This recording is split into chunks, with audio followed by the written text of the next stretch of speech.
It's story time! It's story time. Shy Tales Studios.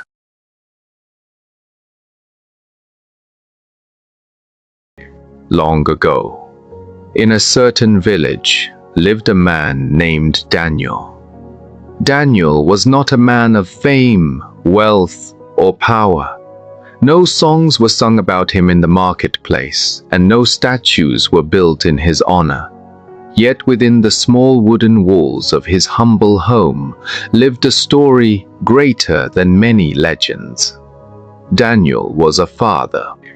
He lived with his 3 children, Samuel, Ruth, and little David, in a small house that leaned slightly to one side, as if tired from standing too long against the wind.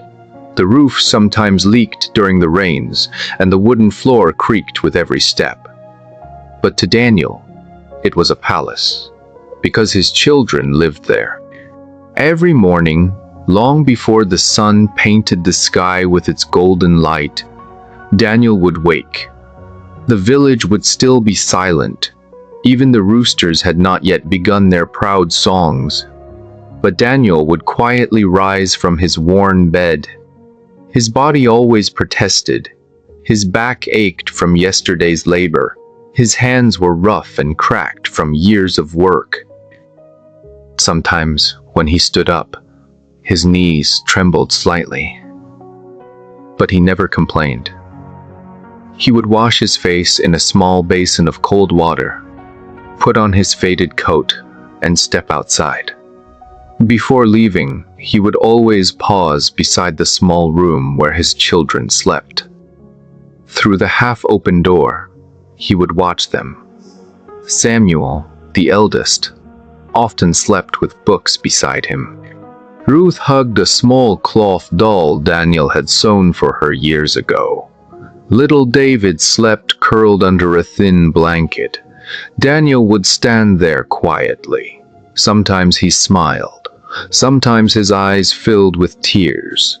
Then he would whisper softly to himself, "May your future be brighter than my today."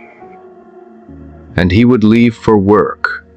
Daniel worked at the stone quarry at the edge of the valley. It was the hardest work in the region. From sunrise to sunset, the workers lifted heavy stones, carved rock from the mountain, and carried loads that bent even the strongest men. The sun burned during the day.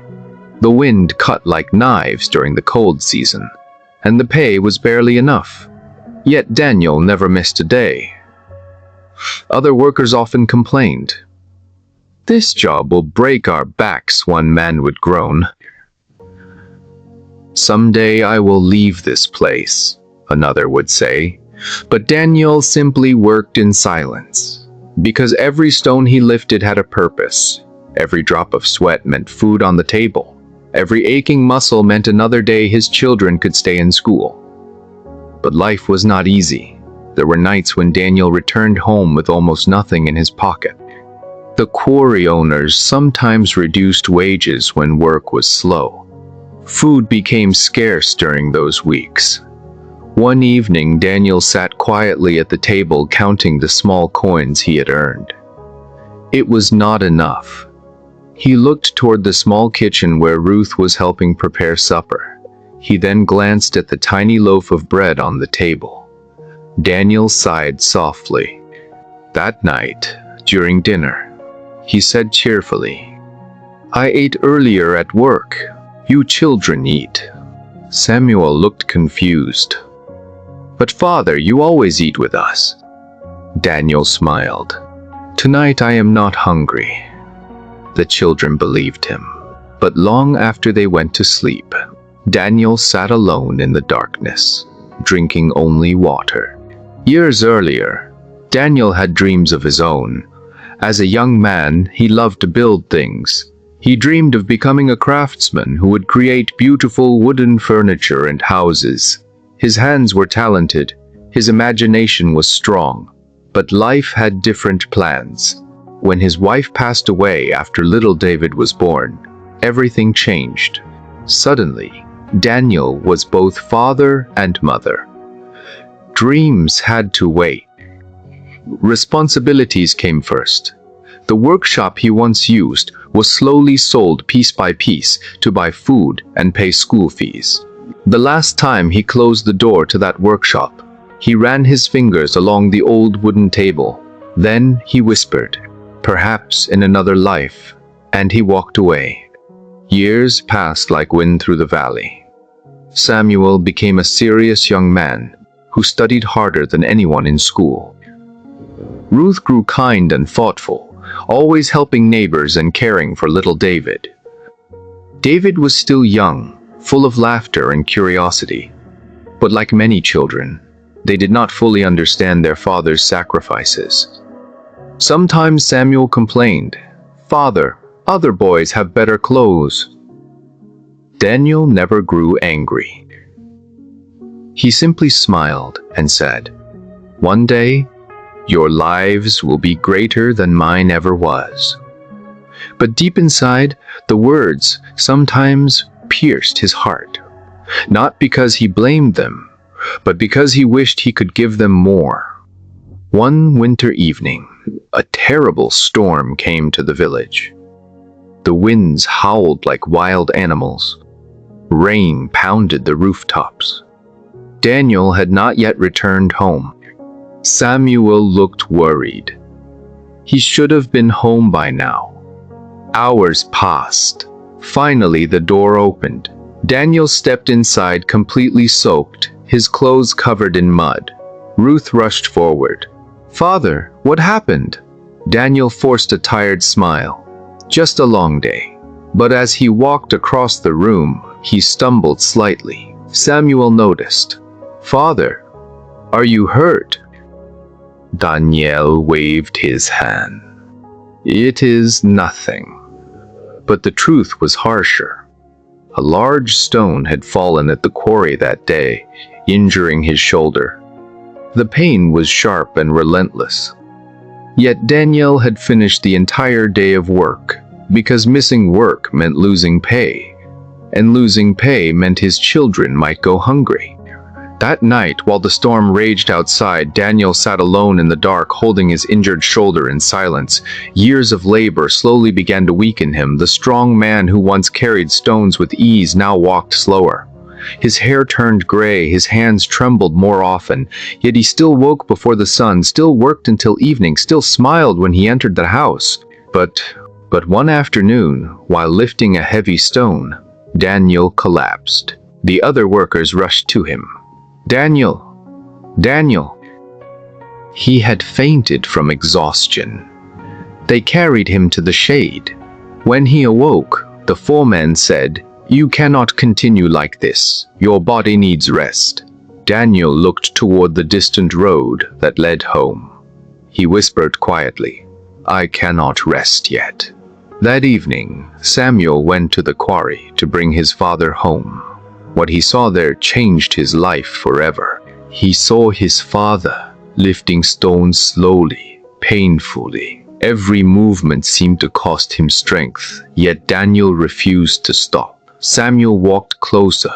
He heard his father whisper under his breath as he worked, "For their future, for their future." Samuel's chest tightened. For the first time, he truly saw the weight his father had carried for years. The long hours, the hidden pain, the quiet sacrifices.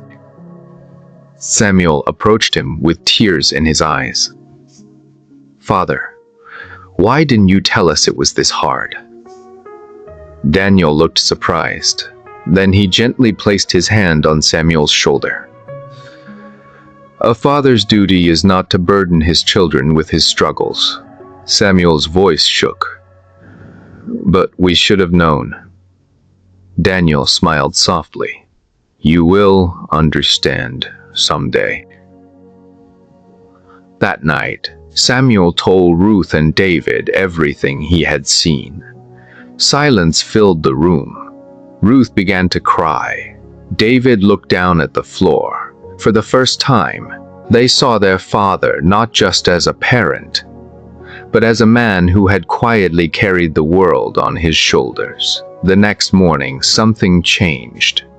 Samuel began working part-time while continuing his studies. Ruth helped neighbors with sewing to earn money.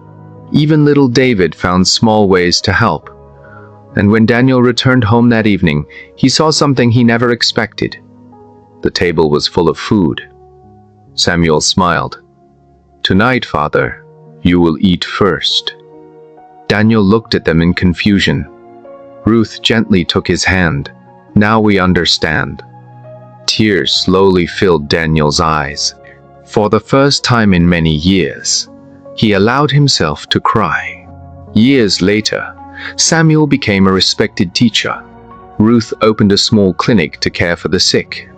David became a builder, just like the craftsman Daniel once dreamed of being. One evening, the three siblings stood beside their aging father, watching the sunset.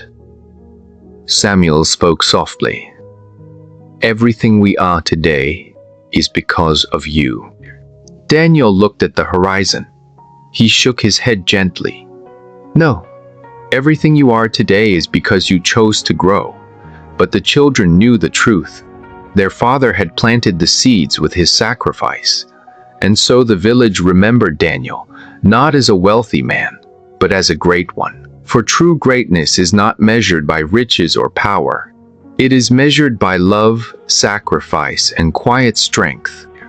The world often celebrates loud victories and visible success, but some of the greatest heroes live quietly. They wake before the sun. They carry heavy burdens without complaint. They sacrifice their dreams so their children can reach theirs. Fathers like Daniel rarely ask for recognition, yet their love builds the future. The lesson is simple, yet powerful. Never underestimate the silent sacrifices of those who love you. Behind many successful lives stands a father who worked in silence, suffered in secret, and loved without limits. And sometimes the greatest way to honor such a father is simply to understand his sacrifices before it is too late. Thanks for watching.